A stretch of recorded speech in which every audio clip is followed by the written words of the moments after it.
Hi welcome back to Dhanya lifestyle vlog. ನಾನು last Varamahalakshmi ಹಬ್ಬದ ವ್ಲಾಗನ್ನು ಶೇರ್ ಮಾಡ್ಕೊಂಡಿದ್ದೆ ಅಲ್ವಾ. ಅದಾಗಿದ್ದಾದ ನಂತರ 3 ದಿನಕ್ಕೆ ವರಮಹಾಲಕ್ಷ್ಮಿ ಹಬ್ಬ ಕಳಸನ ಕದಲಿಸಿ ತೆಗಿತೀವಲ್ವ.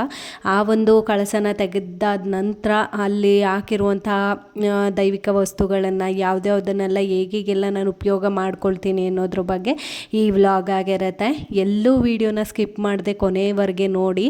ಹಾಗೆ ಸುಮಾರು ಜನಕ್ಕೆ ಡೌಟ್ ಇರುತ್ತೆ, ಲಕ್ಷ್ಮೀ ಪೂಜೆಗೆ ಸುಮಾರು ವಸ್ತುಗಳನ್ನು ಬಳಸ್ಕೊಂಡಿರ್ತೀವಿ, ಯಾವುದನ್ನು ಇಟ್ಕೊಬೇಕು, ಯಾವುದನ್ನು ಹೊರಗಡೆ ಹಾಕಬೇಕು ಅನ್ನೋದ್ರ ಬಗ್ಗೆ ತುಂಬಾ ಕನ್ಫ್ಯೂಷನ್ ಇರುತ್ತೆ. ಹಾಗಾಗಿ ನಾನು ಯಾವ ಥರ ಲಕ್ಷ್ಮೀ ಪೂಜೆಗೆ ಯೂಸ್ ಮಾಡಿರುವಂಥ ವಸ್ತುಗಳನ್ನು ಬಳಸ್ಕೊಳ್ತೀನಿ ಅಂತ ಹೇಳಿಬಿಟ್ಟು ಈ ವ್ಲಾಗಲ್ಲಿ ಶೇರ್ ಮಾಡ್ಕೊಳ್ತೀನಿ. ಸೊ ಬನ್ನಿ ವಿಡಿಯೋನ ಶುರು ಮಾಡೋಣ. ನಾನು ವರಮಹಾಲಕ್ಷ್ಮಿ ಹಬ್ಬನ 3 ದಿನ ಕೂರಿಸಿದ್ರಿಂದ ಶುಕ್ರವಾರ, ಶನಿವಾರ, ಭಾನುವಾರ 5 ಪೂಜೆಗೆ ನಾನು ವರಮಹಾಲಕ್ಷ್ಮಿ ಕಳಸವನ್ನು ಕದಲಿಸೋಕ್ಕೆ ಅಂತ ಹೇಳಿ ಅಂದ್ಕೊಂಡಿದ್ದೆ. ಹಾಗಾಗಿ ಭಾನುವಾರ ಬೆಳಿಗ್ಗೆ ಫ್ರೆಶ್ ಅಪ್ ಎಲ್ಲ ಆಗಿಬಿಟ್ಟು ದೇವರಿಗೆ ನೈವೇದ್ಯವನ್ನು ಮಾಡಿ ಪೂಜೆ ಮಾಡಿ ಎಲ್ಲ ಮುಗಿಸಿದಾದ ನಂತರ ವರಮಹಾಲಕ್ಷ್ಮಿ ಹಬ್ಬದ ಕಳಸವನ್ನು ಕದಲಿಸಿ ನೀಟಾಗಿ ಕ್ಲೀನ್ ಮಾಡ್ಕೊಳ್ತಾ ಇದ್ದೀನಿ. ಸೊ ವರಮಹಾಲಕ್ಷ್ಮಿ ಹಬ್ಬದಲ್ಲಿ ನಾವು ಕಳಸದ ಒಳಗಡೆ ಸುಮಾರು ಸಾಮಗ್ರಿಗಳನ್ನು ಹಾಕಿರ್ತೀವಿ ಅಲ್ವಾ. ಅವನ್ನೆಲ್ಲ ಏನು ಮಾಡಬೇಕು, ಯಾವ ರೀತಿ ಉಪಯೋಗ ಮಾಡ್ಕೊಳ್ಬೇಕು, ಲಕ್ಷ್ಮೀ ಕಳಸದೊಳಗಡೆ ಹಾಕಿರುವಂತಹ ಸಾಮಗ್ರಿಗಳು ಯಾವ ರೀತಿ ನಮಗೆ ಫಲವನ್ನು ಕೊಡ್ತವೆ ಅಂತ ಹೇಳಿಬಿಟ್ಟು ಡೀಟೇಲ್ಡಾಗಿ ತಿಳ್ಕೊಳ್ಳೋಣ.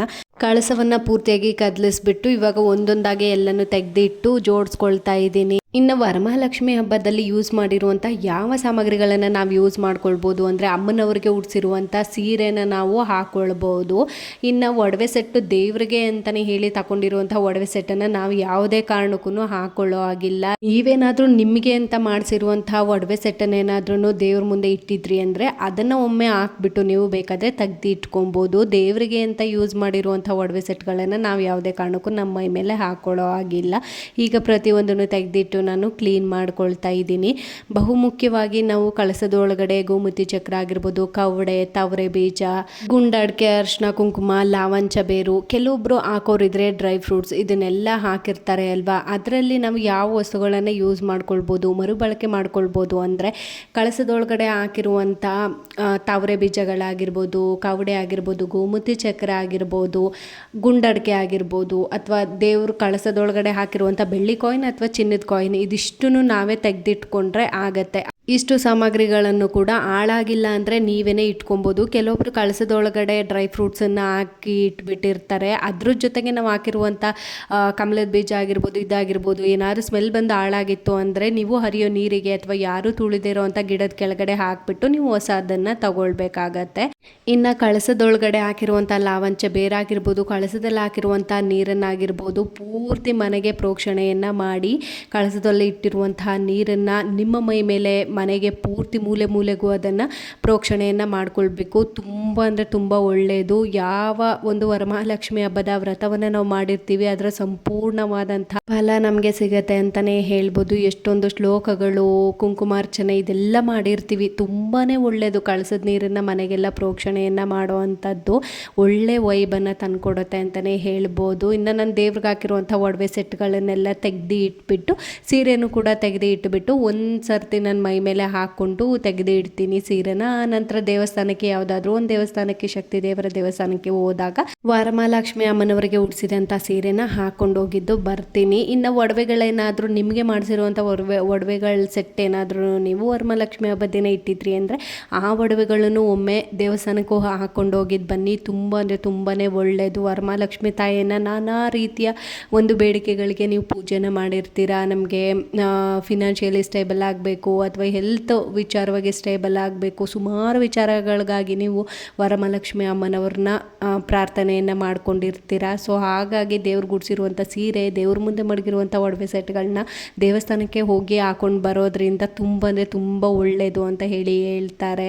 ಇನ್ನು ದೇವ್ರ ಸೀರೆನೆಲ್ಲ ತೆಗ್ದು ಇಟ್ಬಿಟ್ಟು ಕಳಸದೊಳಗಡೆ ಹಾಕಿದ್ನೆಲ್ಲ ಆವಾಗಲೇ ಹೇಳ್ದಾಗೆ ಗೋಮತಿ ಚಕ್ರ, ಶಂಖ, ತಾವರೆ ಬೀಜ ಇದನ್ನೆಲ್ಲ ನಾನು ಒಂದು ಪ್ಲೇಟ್ಗೆ ತೆಗ್ದು ಇಟ್ಕೊಂಡು ಮತ್ತೆ ಇನ್ನೊಂದು ಸರ್ತಿ ನೀರಲ್ಲಿ ತೊಳ್ಕೊಂಡು ವಾಶ್ ಮಾಡಿ ಬಿಳಿ ಬಟ್ಟೆಯಲ್ಲಿ ಅಥವಾ ಹಳದಿ ಬಟ್ಟೆಯಲ್ಲಿ ನಾವು ಇದನ್ನು ನೀಟಾಗಿ ಕಟ್ಟಿ ಇಟ್ಕೊಂಡು ಕ್ಯಾಶ್ ಬಾಕ್ಸ್ ಎಲ್ಲಿರುತ್ತೆ ನೋಡಿ, ನೀವು ಎಲ್ಲಿ ದುಡ್ಡು ಹಣ ಇಡ್ತಿರ್ತೀರೋ ಅಲ್ಲಿ ಇಟ್ಕೊಂಡು ಪೂಜೆ ಮಾಡೋದ್ರಿಂದ ತುಂಬಾ ಒಳ್ಳೆಯದು ಅಂತ ಹೇಳ್ತಾರೆ. ಆ್ಯಂಡ್ ವರಮಹಾಲಕ್ಷ್ಮಿ ಹಬ್ಬದ ದಿನ ಯಾರೆಲ್ಲ ಈ ಒಂದು ಸೂಕ್ಷ್ಮನ ಗಮನಿಸಿದ್ದೀರಾ ಅಂತ ಹೇಳಿಬಿಟ್ಟು ಕಾಮೆಂಟ್ ಬಾಕ್ಸಲ್ಲಿ ಕಾಮೆಂಟ್ ಮಾಡಿ ತಿಳಿಸಿ ಆಯಿತಾ.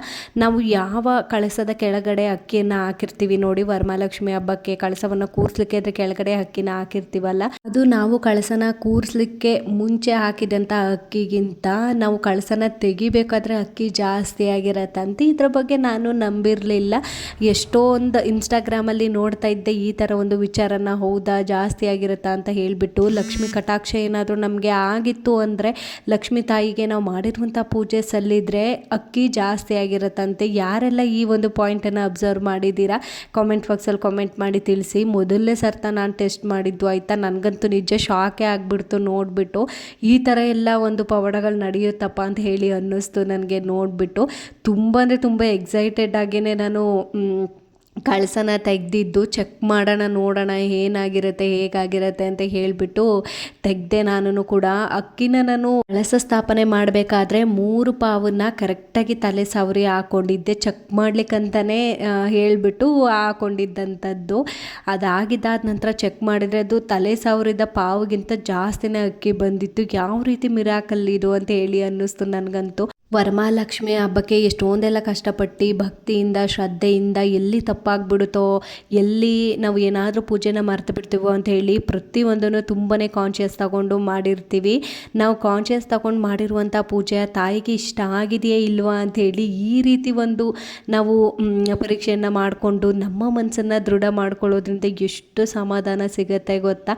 ನಾನು ಈ ವಿಚಾರವಾಗಿ ನಮ್ಮ ಅಮ್ಮನ ಹತ್ರನೂ ಕೇಳಿದೆ, ಏನಮ್ಮ ಎಲ್ಲರೂ ಈ ಥರ ಹೇಳ್ತಾರಲ್ಲ ನಿಜಾನ, ಪೂಜೆಗೆ ಇಟ್ಟಿರುವಂತಹ ಅಕ್ಕಿ ಹೆಚ್ಚಾಗುತ್ತೆ ಅಂತೆ, ನಿಜನಮ್ಮ ಇದನ್ನೆಲ್ಲರೂ ನಂಬ್ತಾರ ಅಂತ ಹೇಳಿ ಕೇಳಿದೆ.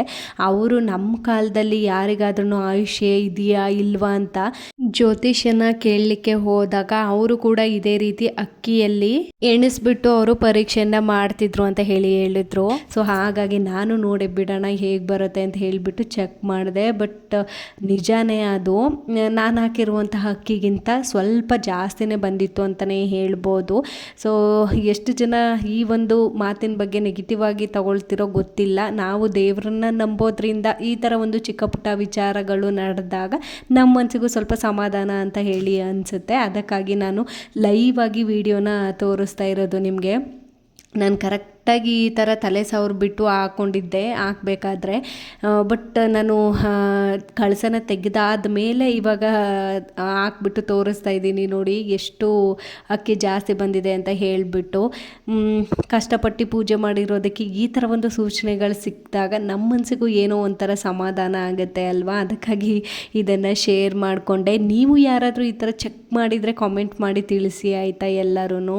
ಕಳಸವನ್ನು ಕದಲಿಸಾಗಿದ್ದಾದ ನಂತರ ಮಡ್ಲಕ್ಕಿನ ದೇವಸ್ಥಾನಕ್ಕೆ ಕೊಡಿ. ಇನ್ನು ನಾವು ಇಟ್ಟಿರುವಂಥ ದುಡ್ಡಾಗಿರ್ಬೋದು, ಕಾಯಿನ್ಸ್ಗಳಾಗಿರ್ಬೋದು, ಇದನ್ನು ನೀವು ತೆಗೆದು ನಿಮ್ಮ ಒಂದು ಕ್ಯಾಶ್ ಬಾಕ್ಸ್ ಏನು ಇಡ್ತೀರಾ ಅಲ್ಲಿ ಇಟ್ಕೊಳ್ಳಿ. ಈ ಒಂದು ಹಣವನ್ನು ನೀವು ಯಾವುದಾದ್ರೂ ಒಂದು ದೇವ್ರ ಸಾಮಗ್ರಿಗಳನ್ನ ತಗೊಳ್ತಿರ್ತೀರ ನೋಡಿ, ಆ ಒಂದು ಸಮಯದಲ್ಲಿ ಯೂಸ್ ಮಾಡ್ಕೊಳ್ಳಿ. ತುಂಬ ಅಂದರೆ ತುಂಬಾ ಒಳ್ಳೆಯದು ಅಂತ ಹೇಳ್ತೀನಿ. ನಾವು ಲಕ್ಷ್ಮೀ ವಿಚಾರವಾಗಿ ವರಮಹಾಲಕ್ಷ್ಮಿ ಹಬ್ಬದ ದಿನ ಇಟ್ಟಿರುವಂಥ ದುಡ್ಡನ್ನು ದೇವ್ರ ಸಾಮಗ್ರಿಗಳು ತಗೊಳ್ಳೋಕ್ಕೆ ಯೂಸ್ ಮಾಡಿಕೊಂಡಾಗ ನಮಗೂ ಒಂದು ಮೆಮೊರಿ ಇರುತ್ತೆ ಅಲ್ವಾ. ನಾವು ವರಮಹಾಲಕ್ಷ್ಮಿ ಹಬ್ಬದಲ್ಲಿ ಇಷ್ಟು ಅಮೌಂಟ್ ಇಟ್ಟಿದ್ವಿ ದೇವ್ರ ಹತ್ರ ಪೂಜೆ ಮಾಡಲಿಕ್ಕೆ, ಅದರಿಂದ ಈ ಒಂದು ವಸ್ತುವನ್ನು ತಗೊಂಡ್ವಿ ಅಂತ ಹೇಳೋ ಸಮಾಧಾನ ನಮಗೂ ಇರುತ್ತೆ ಅಲ್ವಾ. ಸೊ ಹಾಗಾಗಿ ಆ ಒಂದು ಒಳ್ಳೆ ಕಾರ್ಯಗಳಿಗೆ ಈ ದುಡ್ಡನ್ನು ನೀವು ಯೂಸ್ ಮಾಡ್ಕೊಳ್ಬೋದು.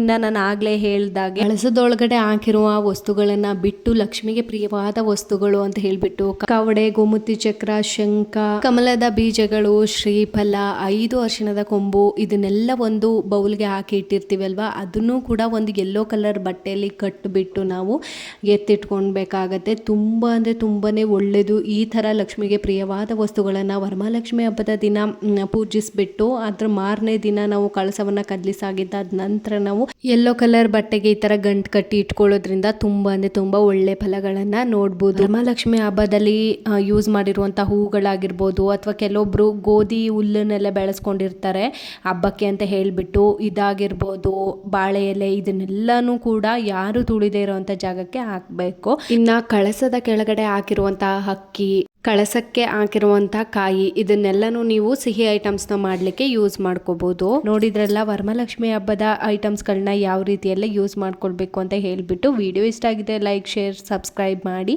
ಸಿಗ್ತೀನಿ ನೆಕ್ಸ್ಟ್ ವಿಡಿಯೋದಲ್ಲಿ. ಅಲ್ಲಿವರೆಗೂ ಟೇಕ್ ಕೇರ್, ಬಾಯ್ ಬಾಯ್, ಟಾಟಾ ಎಲ್ರಿಗೂ.